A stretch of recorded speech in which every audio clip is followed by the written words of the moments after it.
To what America is officially calling a Russian invasion of Ukraine. Russian troops spreading out throughout the strategic Crimean peninsula. President Obama speaking with Russian President Vladimir Putin, apparently pulling no punches, although it is unclear what the White House can really do about all of this. So let's go straight to ABC's Alex Marquardt, who's on the ground in Crimea. Alex, good morning to you.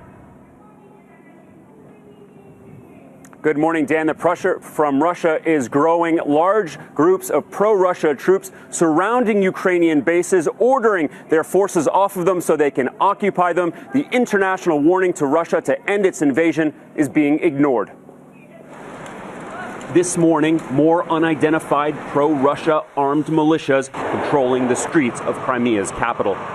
These troops are standing guard just a few hundred feet away from a Ukrainian naval base. They have twice asked the base command to surrender. So far, they have refused.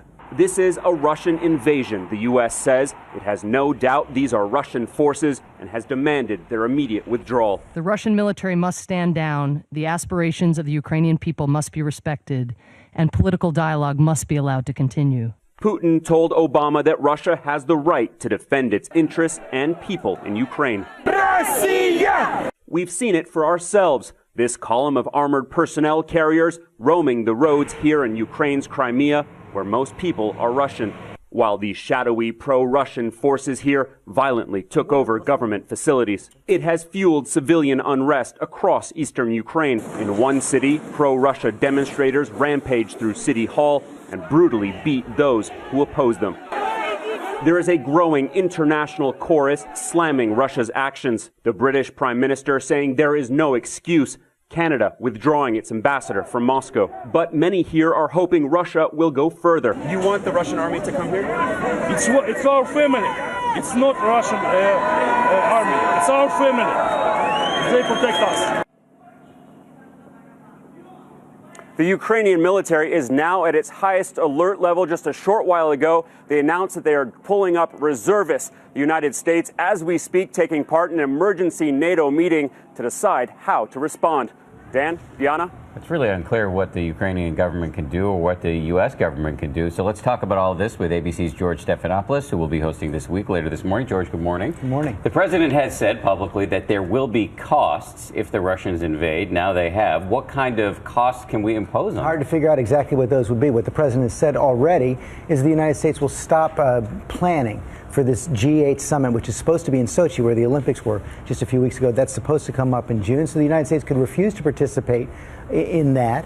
They could also move beyond that, pull our ambassador or more of our delegation out. We don't have a full-time ambassador there right now. And then the big question is, are we willing to go farther, try to impose financial sanctions on Russia? One thing that seems pretty clear right now, no military action on the table at all. Back in when Vladimir Putin went into Georgia several years ago, President Bush did move warships into the region, did send humanitarian aid by military transport. That's about the most the United States could expect to do. In the meantime, Putin just spent $50 billion trying to paint a new image for Russia. Does this just throw that out the door? And does he even care? Well, I think that's the big question. Does he care right now? He sees Crimea as an important part, perhaps of the Russian Empire. It was part of Russia until 1954. He doesn't seem moved to stand down right now. I think the big question is he going to expand more broadly into the rest of Ukraine? That is a real red line that could provoke a more serious reaction from the West. So many questions. I want to switch gears to a decidedly lighter note. Pull back the curtain on the multi-layered, many-splendored life of George Jack of all trades.